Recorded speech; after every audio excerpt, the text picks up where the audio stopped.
Para to sa mga naiwan sa Pinas. Hindi sa lahat ha, pero sa ilan lang dyan. Pakinggan nyo to. Asawa mong nag-abroad, di para sa saya, kundi para sa pamilya, para maahon sa ginhawa. Ang hirap lumayo, pero tiniis ko, para lang mabigyan kayo ng magandang mundo. Pero anong ginawa mo? Habang ako'y wala, may iba ka na. Habang ako'y nagdurusa, iniwan kong pamilya sa Pinas. Akala ko'y aasenso tayo, pero wasak ang pangarap. Tiniis ko ang lamig ng gabi, kahit puso ko'y umiiyak lagi. Ilang taon lang sana nakapaghintay ka, pero sa halip hananap ka ng iba.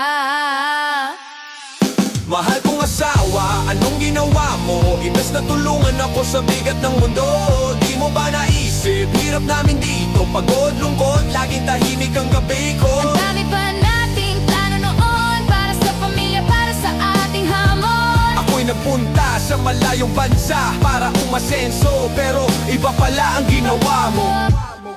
Yo, ako ang nagtiis sa lungkot, sa dilim, habang iniisip ka asawa kong mahal ko rin. Ang mga anak yan sana ang iniintindi, pero iba ang pinili mong sandali. Hindi madali mag-abroad, gabi-gabi luha ang kasama ko sa bawat pagod. Tiis ko lahat ang pangungulil at sakit, para sa pag-uwi na sana'y masaya at sulit. Kung alam ko lang na ganito pala ang kapalit ng paglayo, siguro di na lang ako umalis, mas bibiliin kung kasama kayo. Mahal kong asawa, bakit mo nagawa to? Ginawa ko lahat para sa'yo, para sa inyo.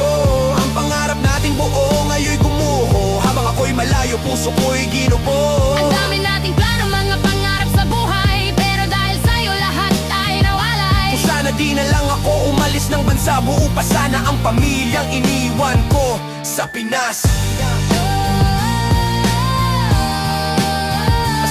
Pinas. Sa Pinas. Sa Pinas.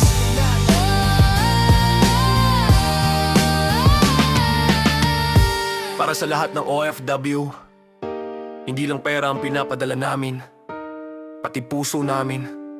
Araw-araw, unti-unting nauubos. Mahal kong asawa, anong ginawa mo? Imbes na tulungan ako sa bigat ng mundo, di mo ba naisip? Hirap namin dito po, pagod, lungkot,